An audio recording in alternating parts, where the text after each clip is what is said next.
You're watching Left, Right and Center and I'm Maria Shakil. At least 900 killed in this deadliest escalation of the Israel-Palestine conflict. Israel bombards Gaza in a counteroffensive after the Hamas launched unprecedented terror strikes on its cities by land, air and sea. The Israel Defense Forces, while accepting that they have been taken by surprise, today said this is their 9/11 moment. Listen in. A very, very hard 24 hours. Unprecedented event. We were attacked with a combined offensive by Hamas yesterday, by surprise. Not only by the traditional rounds that we've had for years with Hamas. They didn't go for military targets. They went for civilians. They went for grandmothers, children, babies. We are going to respond very, very severely to this. The style of attack is barbaric. I mean, the visuals are ISO visuals. In a way, this is our 9/11. And we have a power-packed panel lined up for you in the next 1 hour, the most impactful and biggest voices on this ongoing war. But first, here's an update of day 2. The only thing certain about the war between Israel and Hamas is that it's barely begun. It's now clear that the world will remain on edge perhaps for months as Israel prepares for what seems inevitable, a full-fledged Israeli ground invasion of Gaza, home to the Hamas group.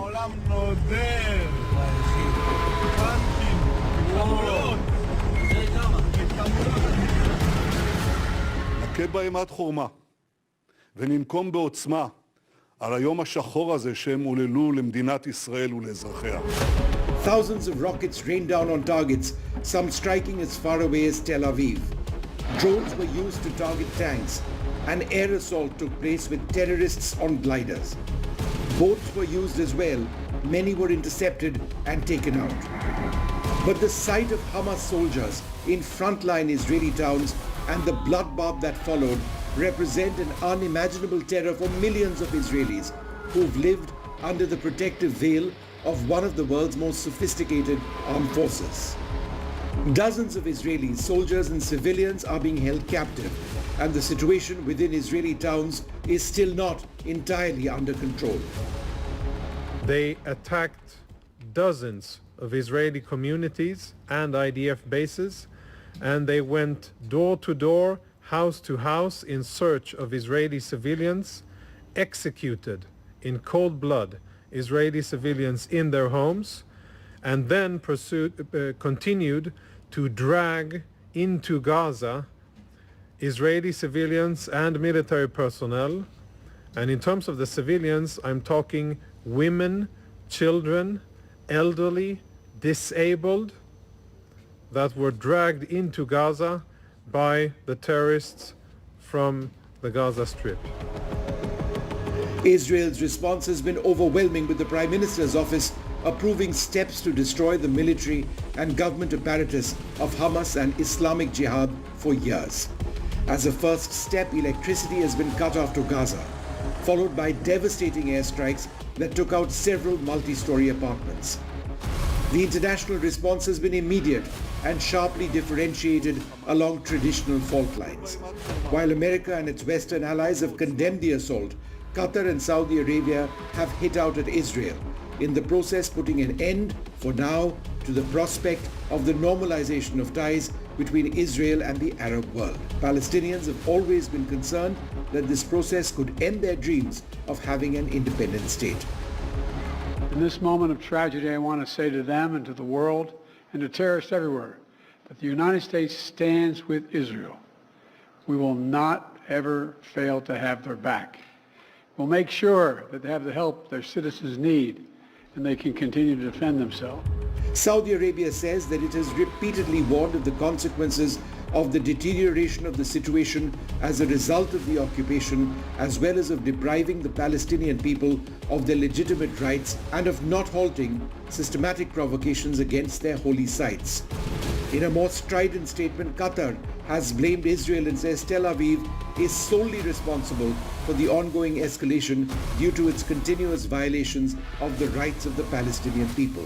With the global community sharply divided on the conflict and with Israel having called up its military reservists, the possibility of even more bloodshed in the days and weeks ahead seems less of a prospect and more of an impending reality. Vishnu Shom for NDTV. And let me bring in my guests now. Amit Halevi is Likud MP, joining me from Israel. Lieutenant Colonel Peter Lerner is former spokesperson of Israel Defense Force. Maya Kadosh is former DCM at Israeli Embassy in India. Michael Dixon is author of Is Resilience? What Israelis Can Teach the World. And we also have Dr. Jonah Blank, former advisor to US President Joe Biden. I'm going to begin with you, Colonel Lerner, because the statement has just come in with IDF calling this Israel's 9/11. It's very difficult to believe that Israel has been taken by surprise, although that's what they are saying. My question is, why were they taken by surprise? Is this their intelligence failure? A monumental Thanks, Maria. What I would say is that there are actually a couple of components that appear that are realized through this attack that began in the early hours of yesterday morning. Obviously, Hamas's operational capabilities were underestimated. A lot of activities from the IDF perspective have gone into developing defensive mechanisms such as a barrier or such as the Iron Dome, a barrier beneath the subterranean barrier to prevent infiltration through tunnels. And what Hamas proved is that they actually worked around that and were able to breach the barrier and storm into the territory of Israel and into the communities of southern Israel, and thus bringing this event to the level of its ability. I would also say that there was an underestimation of the thesis, that the working assumption that Hamas are not looking for a direct conflict with Israel, that they are content with maintaining their control and that they are still licking their wounds from previous conflicts of the last decade. And these two issues combined brought into the situation where, and perhaps a third component was the lack of intelligence indicating. And those three components combined together brought this catastrophic attack against Israel, unprecedented, as Lieutenant Colonel Richard Hecht rightly pointed out. Yes. The situation, I would also say, was a result of a breakdown of three circles of lines of defense that should have actually prevented this attack. So the intelligence would be the first line, the barrier the third line, and the defensive line of the forces on the ground would be the third line. And those three combined together ultimately failed, and this is where we are today. Yes, but Hamas must have planned this offensive for many months. And it is clearly a mystery why Israeli intelligence appears to have had no idea that it was coming. I mean, we know that Israel's surveillance of Gaza is intense. It monitors activity, communications, and daily life via state-of-the-art surveillance equipment, including drones which are flying over the strip. Absolutely, and this is something the IDF is going to have to review, how that they could be surprised in such a way, and how the working assumption was so misleading and created the opportunity for Hamas to carry out this widespread attack against Israel. Currently, I would say the IDF is not commenting on this issue at all. They're saying there will be a time to understand how we missed this, and I have confidence in the IDF that they will do so. And clearly, there are people that need to be held accountable from the government level and also from within the military for this mishap. The amount of people that have been killed, that have been murdered, brutally murdered in this conflict, their blood cannot be in vain, and we need to learn lessons so that this does not occur again in the future. Yes, absolutely. Maya Kadosh, you are in southern Israel. This is an attack, unprecedented terror strikes, which have taken by land, air, and sea. and the day that has been chosen by for this terror strike? I think they gathered the information long in advance. There are a few things happening in the same time. First of all, yeah, it's 50 years for the Yom Kippur War, as you mentioned before, but also it was a Saturday when we have less soldiers in the bases. It also was the last holiday of the Jewish holiday of Sukkot, which is traditionally a time when a lot of the units go for a week break. So this could be some of the reason for the timing.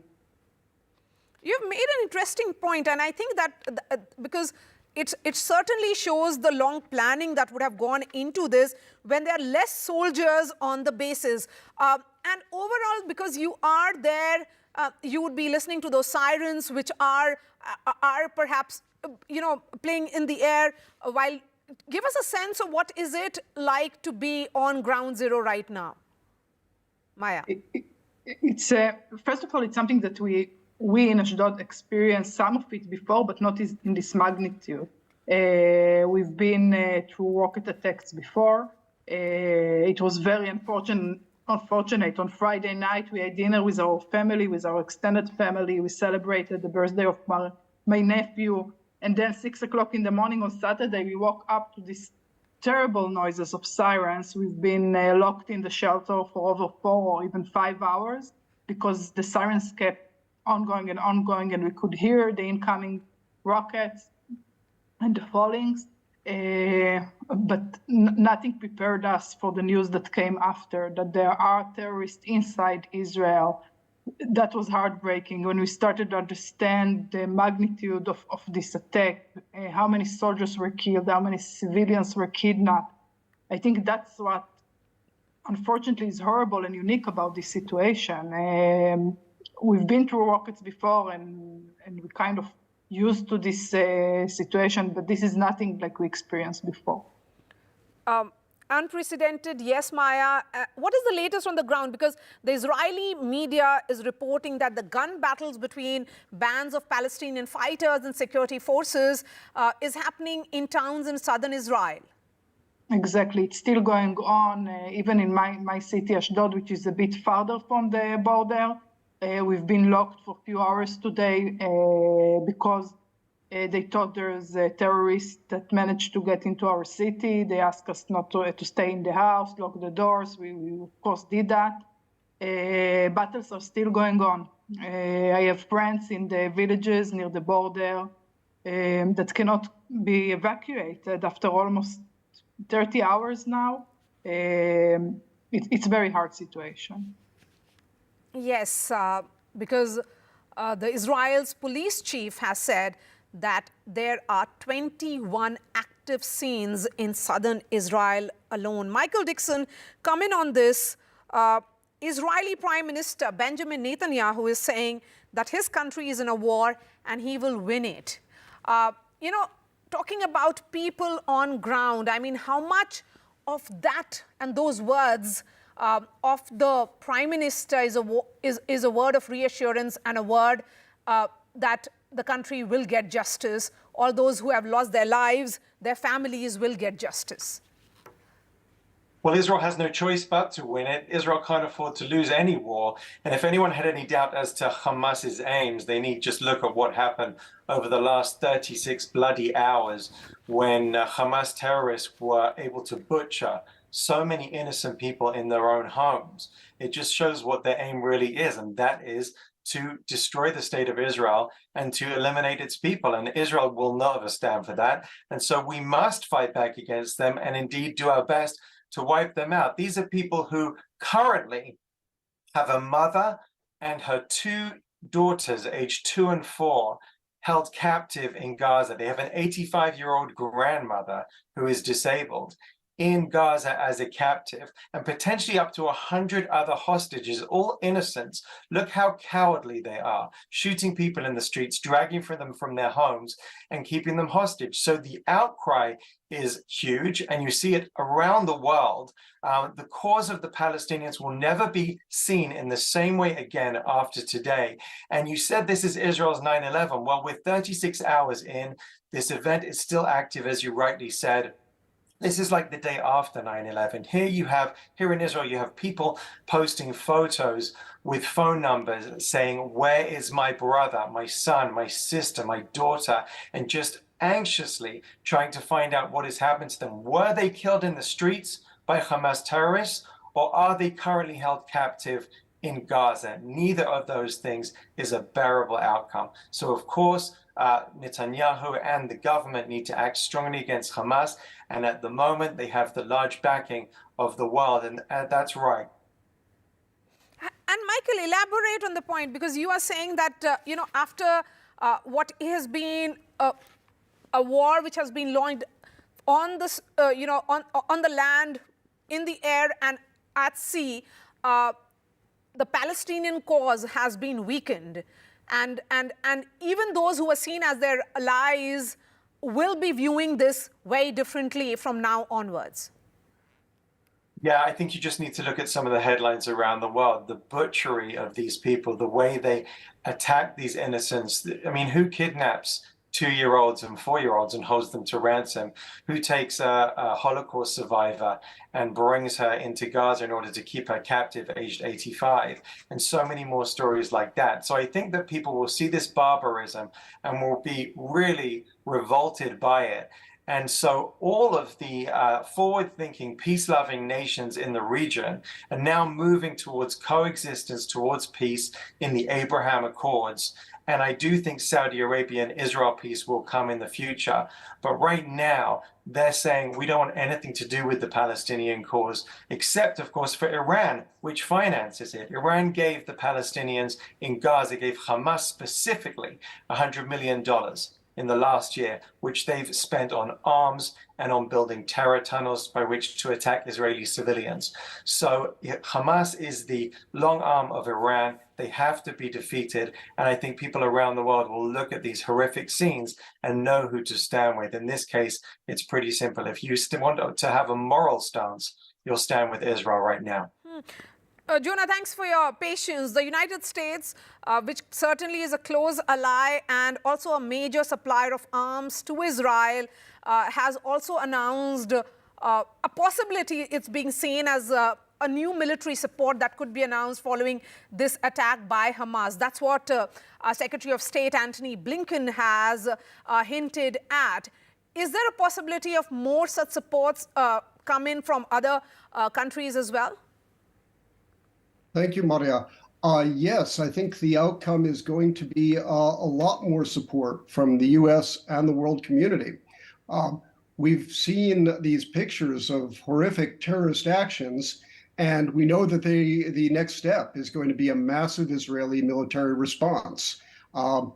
It's clear from the past that this will be overwhelming, and one has to ask, what is Hamas's game plan? They must know, based on the past, that the total number of Palestinian casualties will far outnumber the Israeli victims. I think one of the possible motivations was to derail the Saudi-Israeli normalization that was currently being discussed. And we've seen this script play out before. There will be terrible tragedy on both sides, and the only hope that any of us can have is that there will be some better resolution at the end. I frankly see very little reason for optimism. How much will U.S. get involved? Of course, they're talking about military support, and reports are also coming in that the German government will be reviewing its hundreds of millions of euros that go as aid for Palestinians after this attack by the militant group Hamas. The question is, will the world be uniting now? And I tend to agree with Michael when he says that the Palestinian cause has been weakened after this terror strike. Yes, well, the Palestinian people have been terribly served by the people who claim to speak for them. Hamas has done nothing good for the Palestinian people or the people of Gaza. The Palestinian Authority has been quite ineffective. The Palestinian people have been betrayed by everyone. Israel has, in my view, not done well by them. The international community has not done well by them, and certainly their own leadership, or purported leadership, has done a terrible job representing their interests.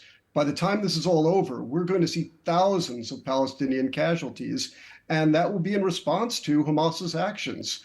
Your question about what the world community will do, I think we're going to see a lot more military support from the United States, from Europe, from a lot of Israel's partners to supply the ammunition and other equipment that Israel will be asking for. And ultimately, this will be in response to Hamas's terrorist actions.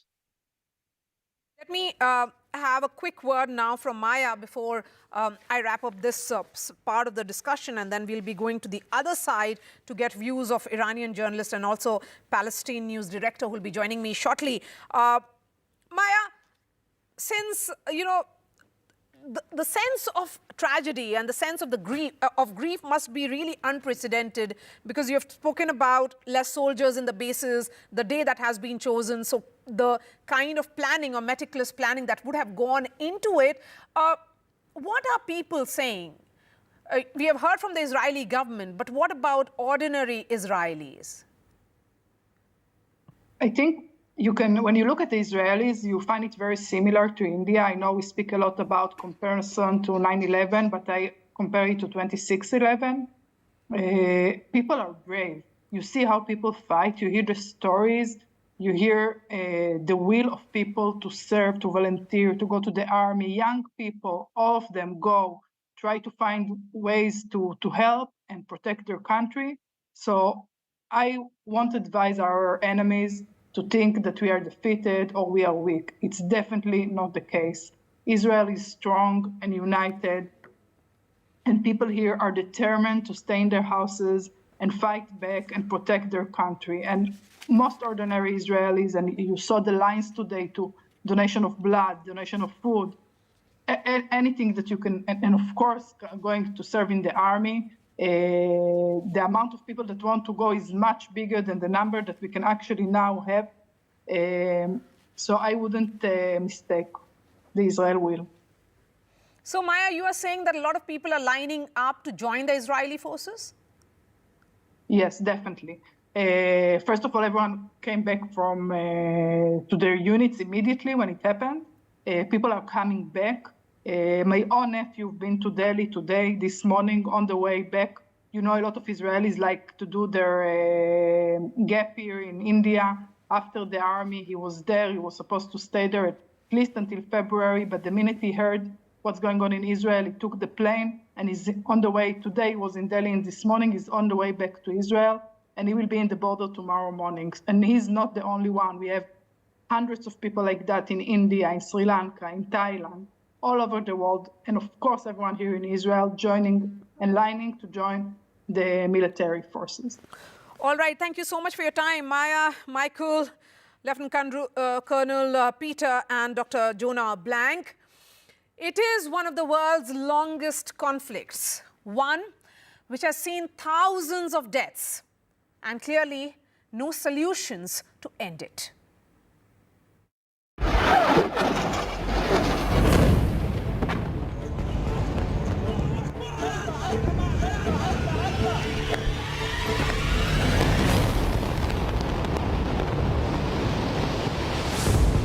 The Israel-Palestinian conflict, one of the world's longest-running and most violent conflicts between two self-determination movements, the Jewish Project and the Palestinian Project. Jews and Palestinians both lay claim to the same territory. After the Ottoman Empire was defeated in World War I, Britain gained control of Palestine, which was inhabited by a Jewish minority and Arab majority. The international community tasked Britain with creating a Jewish homeland, which heightened tensions between the two groups. In the 1920s and 40s, the number of Jewish immigrants to Palestine increased significantly as many Jews fled persecution in Europe and sought a homeland in the wake of the Holocaust. In 1947, the United Nations voted to divide Palestine into separate Jewish and Arab states, with Jerusalem under international administration. Assembly of the United Nations. The Jewish leadership embraced the plan, but the Arab side rejected it and it was never implemented. In 1948, Jewish leaders proclaimed the founding of Israel, the first Jewish state in the world. Neighboring Arab countries intervened with military force. Hundreds of thousands of Palestinians fled or were driven from their homes in what they call al-Nakba, or the catastrophe. The entire region was divided into three parts: Israel, the West Bank and the Gaza Strip. The Palestinian population lives in the Gaza Strip and the West Bank. The Palestinian resistance, which came to be led by the Palestinian Liberation Organization, became synonymous with Yasser Arafat, the strongest Palestinian leader to emerge.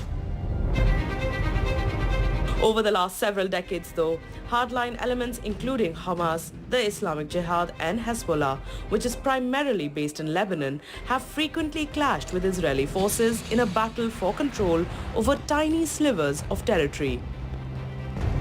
It's a battle which ultimately pits the Arab world and Israel and its Western allies, primarily the United States. Palestinians say they have been repressed for decades with an appalling quality of life in their territories, while Israel, one of the most sophisticated military forces on earth, premises its existence on securing every inch of its territory. The region has seen a number of deadly wars between Israel and its Arab neighbors. The Oslo Accords that they envisioned two separate states 30 years ago have failed to get going.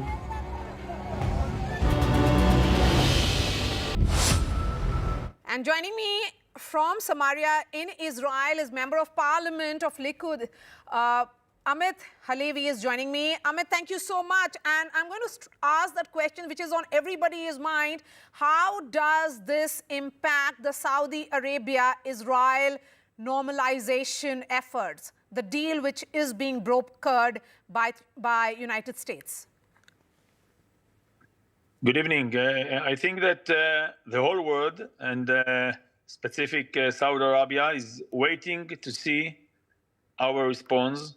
And, you know, we are now in a crossroad because you can see very clear the Muslims that want to make peace, that want to make good, and the extremists that are actually monsters, actually Nazis. That's what we saw and that's what we are seeing in the today and yesterday in Israel, in Gaza. You know, I saw your title, Israel-Gaza War. Gaza is part of Israel. It's not Israel-Gaza War. It's Israel and the occupiers that occupied in a very brutal way the Hamas, that is our part of the Muslim Brotherhood, that actually occupied the territory of Gaza. And I hope and I think that the end of this war should be that Hamas will not be here anymore, will not be exist in Israel, in the land of Israel. And I think that Saudi Arabia and many other moderate Muslims in the world that, you know, they hate the Hamas not less than every free man, every free man in the world. So I think it can help only if it's not only it will not disturb the relations, it can even strengthen the relations between Israel and the part of the Muslim world that want to be and to live with us, and in general, due to the justice, to the morality, and not due to terror and evil. Amit, are you of the opinion that this attack, the timing of this, has anything to do with what King Salman actually said in that interview with Fox News, that they are moving ahead and rather steadily towards a proper deal, and that would be landmark and perhaps the deal of the century? Look, in general, you know, we are in more than 100 years of terror attacks, not from today. So it's not, you know, they don't need reasons. The Hamas charter, as you and your viewers should know, is, you know, it's very clear. They aim to destroy Israel, to kill the Jewish people. I mean, it's not, and of course, the Christian world and others, they want to take over the whole world. So the things are very clear and not relate to this interview or other interview. What I can say that the interview of MBS, of Mohammed bin Salman, I think is part of what the extremists want to avoid. I mean, it's for sure that the Hamas, like the whole Muslim Brotherhood all over the world, don't agree to what's happening and to the Abraham Accords. And this is the whole issue, Maria, because our forefather Abraham presents justice, morality, good, and those powers, as you can see in the videos, presents terror, presents evil, and this is exactly the crossroad that the Muslim world is standing on. And those are the two options: or to go with Israel, to go with the bless, with the goodness, or to go with the terror and the bad guys. And I think that it will strengthen the connections between the good parts of the Muslim world. And I think that many of it depends in our response that started actually today. And again, I repeat again, the end point of this war should be that Hamas organizations, that the Muslim Brotherhood branch in Gaza Strip will not exist. We cannot afford, Israel cannot afford itself the existence of those monsters, those Nazi monsters nearby our population in the Israel land. So we should put this behind us, and our army and our forces, I'm sure, will do this work, even if it will be, and it's going to be, hard work. And is an Israeli ground offensive now almost inevitable? And also, if you could give us some details about the ongoing hostage situation. Well, not really. I mean, there are not, we have dozens of hostages just in Gaza now. Of course, it's very complicated, but I think the real issue is and the major issue that we need to put on the table and also on the international table is the existence of this terrorist organization in Israel that must do end to this status. We are in the middle of the war. I cannot tell you exactly what will be with the hostages. Of course, it's the responsibility of absolutely Hamas organization. But I think in India and in all over the world, we can see exactly with whom we have business here. And again, the conclusion should be appropriate to the terror that we see in our eyes today. All right. Thank you so much for your time. Amit Halevi there, a member of parliament, joining us from Israel. While a straight comparison of the military strength of Hamas and the Israeli armed forces is not possible, since Hamas fights are unconventional battles.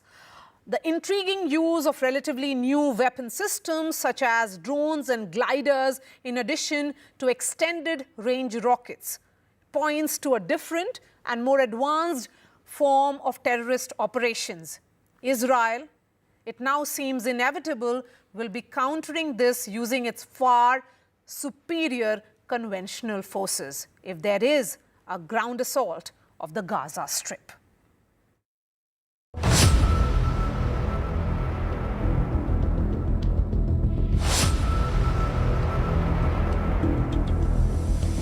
The unprecedented terror attack by Hamas, a full-fledged military-style operation, has involved new warfighting tools, some of which have never before been displayed in active conflict.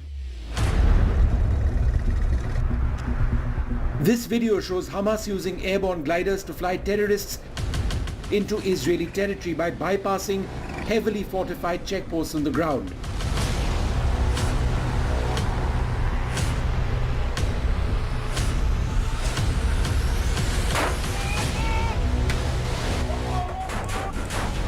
Armed drones have been used for the first time by Hamas to take out Israel's most well-defended tank, the Merkava 4. While the use of rockets is not uncommon for Hamas, the fact that some rockets have had the range to hit Tel Aviv more than 70 kilometers away points to the use of relatively advanced guidance and propulsion systems.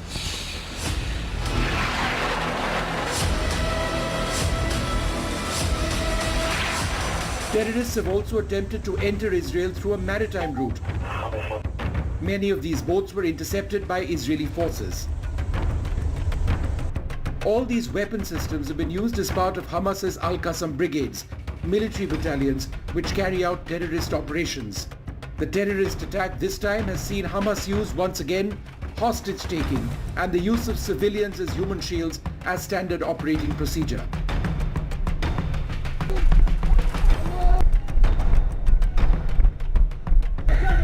Many of the terrorists who infiltrated into Israel may also have been deployed on a one-way mission.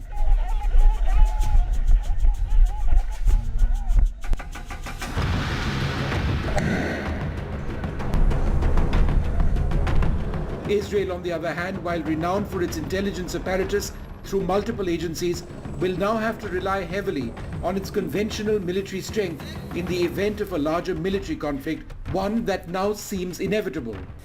The Israeli Air Force, one of the most technologically advanced in the world, uses, among other weapon systems, F-35 stealth jets, a wide range of smart bombs which strike targets with minimum collateral damage, a highly network-centric system of operations where sensors are used at multiple levels to detect and engage targets, approximately 500 state-of-the-art Merkava tanks, and missile boats with quick reaction systems to take on threats from incoming missiles or naval drones.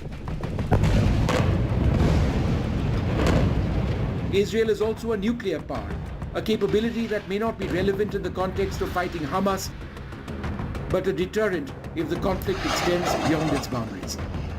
Vishnu Shom for NDTV. And joining me from Iran is senior Iranian journalist Marze Hashmi. We also have Yumna Patel, Palestine News Director, joining me. Yumna, the German government has said that it will review its hundreds of millions of euros of aid for Palestinians after the militant group Hamas attacked Israel. Would you say that these terror strikes have weakened the Palestinian cause? I mean, it's hard to find a place to begin on answering your question because the whole, framing of your question and this entire news broadcast has been completely disingenuous and has completely turned the actual facts on its head and the reality of the situation on its head. So you're asking me about, Germany pulling funding to the Palestinians and whether that means that this has weakened the Palestinian cause. That is not the question, frankly, that you should be asking. I mean, whether this has weakened the Palestinian cause in the eyes of the international community, we've known for decades that the international community and the West and the funders of Israel and Israel's occupation and military regime have never supported the Palestinian cause or the Palestinian struggle for liberation. There has never been any genuine effort on part of America, the West, or Europe to help Palestinians achieve freedom and statehood. In reality, what the West and Europe and the US have continued to do is fund Israel, which is the military occupying power, to the tune of billions of dollars in military aid every single year. And so I think, by asking questions like this, it's frankly missing the point. I mean, I don't think that the Palestinian cause is weakened, certainly not amongst Palestinians or amongst the supporters of Palestinian freedom and statehood and liberation. The way that the Western media and broadcasts like this have been spinning the story, all that's doing is feeding into the Israeli propaganda and the Israeli narrative, that Palestinians are bloodthirsty terrorists who are just hell-bent on, bringing down the end of the state of Israel, rather than calling into question the reality on the ground, which is that Israel, as an illegal occupying power, has been occupying Palestinians by military force, caging them in open air prisons and bombing them for years on end for 75 years now. What's the situation on ground zero? What is the sentiment like? I mean, in the sense, right how now, long will it continue? Is it almost a sense that this is a beginning of a very, very long drawn war now, which has been going on for decades with no solution in sight so far? Sure. I mean, a war has certainly been waged for decades by Israel against the Palestinian people. In terms of the current moment right now, I think Palestinians in the occupied West Bank, in occupied Jerusalem, in the Gaza Strip, and certainly in historic Palestine are all naturally scared and worried of the implications to come of the operation that we saw come out of Gaza yesterday, because we've seen Israeli politicians like the prime minister and Israeli politicians who have come on your show essentially make unchallenged open calls for genocide by saying that Hamas should not exist any longer and that Israel is going to bomb Hamas into oblivion, and that, you know, Gazans need to get out or leave if they want to avoid being killed or wiped out. And the fact of the matter is that Gazans have nowhere to go. They are under land, air, and sea blockade by Israel, a blockade that Israel has enforced for more than 16 years. And so certainly people are worried that they are going to witness unprecedented levels of Israeli violence. But the fact of the matter is that for 75 years, Palestinians across the board have been witnesses to and victims of never-ending Israeli colonial violence. Let me bring in Marzi as well. Marzi, I'm looking at the statement that has come in from Iranian president, who's saying that all kind of support is being given to Hezbollah. Hezbollah claiming, responsibility for mortar strikes from Lebanon into northern Israel. If we look at all these developments, what are you picking up from the government there? Well, the Islamic Republic of Iran has never hidden its support for the Palestinian resistance movement. I mean, the first Palestinian embassy to be opened in the world opened in 1979, shortly following the victory of the Islamic Revolution. So there are no apologies made coming from Tehran as far as supporting the resistance. And I mean, I think that anyone believing in humanity and understanding people under occupation, it's also part of the Geneva Convention, have the right to resist. They have the right to resist. Unfortunately, with the corporate media, we see totally changing the narrative and trying to show the Israelis as the victims. We are talking about a people who've been occupied. Their land was taken from them. 1948, they have killed so many Palestinians, taken their land, and it continues until today. This year, we have seen more than 250 Palestinians killed almost on a daily basis. Have we had this kind of outcry from corporate media? Did they show the bodies of those Palestinians? Did they show the families that are losing their children, their loved ones, almost on a daily basis? So let us look at the reality of the situation. No, Iran is not apologetic. Iran has always supported, the Islamic Republic of Iran has always supported the resistance movement and will always support it. Yes, Ms. Hashmi, yes, you said that this is an ongoing battle, a war of over 75 years.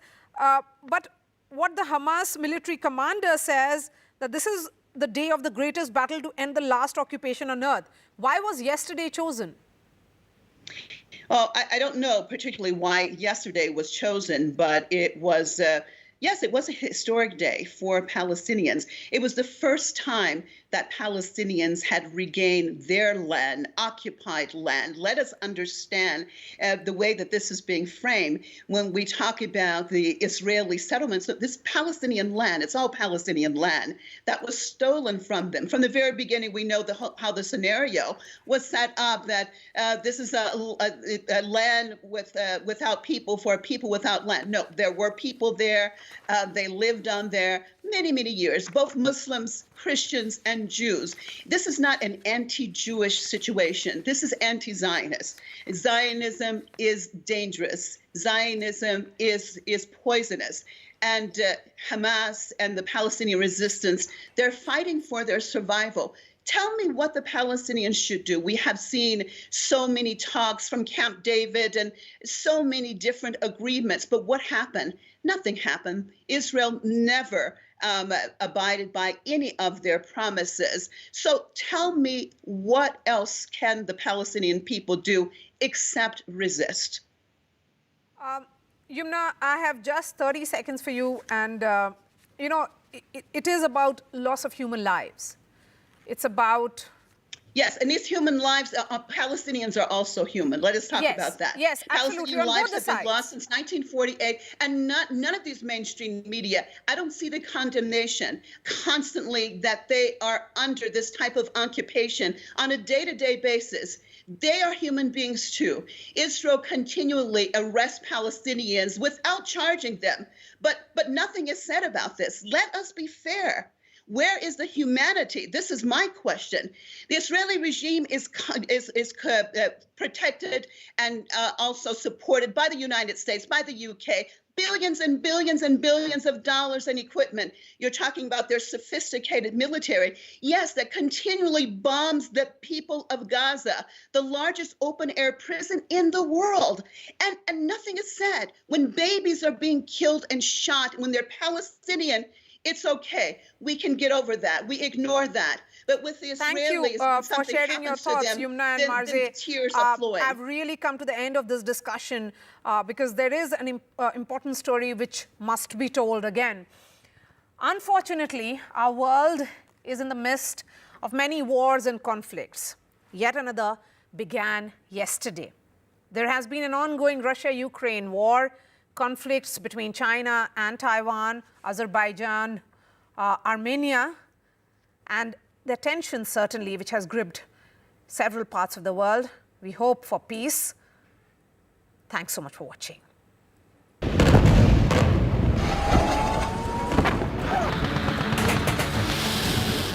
Our world is in the midst of many wars and also multiple tensions in which two countries are on the verge of going to war. Be it Russia-Ukraine, Azerbaijan-Armenia, China-Taiwan, or North Korea and South Korea, a large part of the world is in the grip of tensions. War is an issue in itself. Will war solve the issues? Sahil Ludhianvi, who wrote these lines in the 20th century, would have been very sad if he were alive today. Another war has begun. Israel and Palestine have never been at peace. But on Saturday morning, Hamas, which controls the Gaza Strip, fired thousands of rockets at Israeli cities. In response, the Israeli Prime Minister declared, "We are at war." A war in any part of the world has impact on the whole world. That's what we've learned from the Russia-Ukraine war. Israel has launched a fierce offensive in Gaza in response to the stunning Hamas attack. Hamas fired thousands of rockets in residential areas in southern Israel. More than 5,000 rockets have been fired and more than 500 people have lost their lives on both sides. Israel says 300 Israelis have been killed and over 1,000 wounded in the Hamas attack so far. Already, Lebanon-based group Hezbollah has come into the conflict, and the escalation threatens the fragile peace in the West Asian region.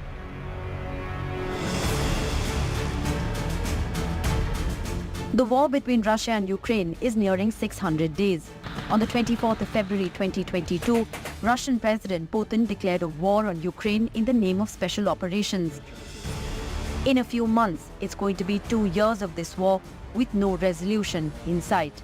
Both sides have claimed huge death and devastation. According to the Office of the United Nations High Commissioner for Human Rights, a total of 9,614 civilians have died in the Russia-Ukraine war as of September 2023. In addition, over 17,500 people are reported to be injured. Putin had hoped he would occupy Kyiv in a few days and the war would end. But the weapons given to Ukraine by the Western countries changed the picture of the war. The war has aggravated the food and energy crisis globally.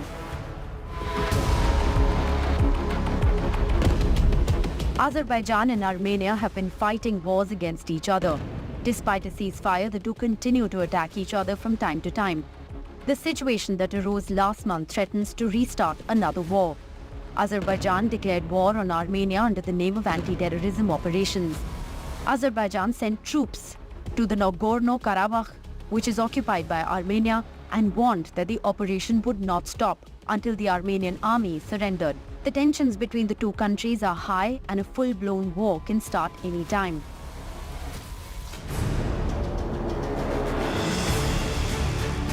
Tensions between China and Taiwan remain constant. In the last 1 year, there have been many situations that threaten to boil into an all-out war. Chinese fighter jets, warships and drones often go to the Taiwanese Strait and threaten Taiwan. In August last year, when the then Speaker of the US Parliament, Nancy Pelosi, visited Taiwan, China surrounded Taiwan in protest and conducted the biggest war exercise ever. A few months ago, when the Taiwanese President Tsai Ing-wen visited the US, China opposed it. China claims Taiwan is a part of its territory and has vowed to forcefully annex it to the mainland if necessary. At the same time, despite not having formal relations, the United States has promised to protect Taiwan's independence and sovereignty.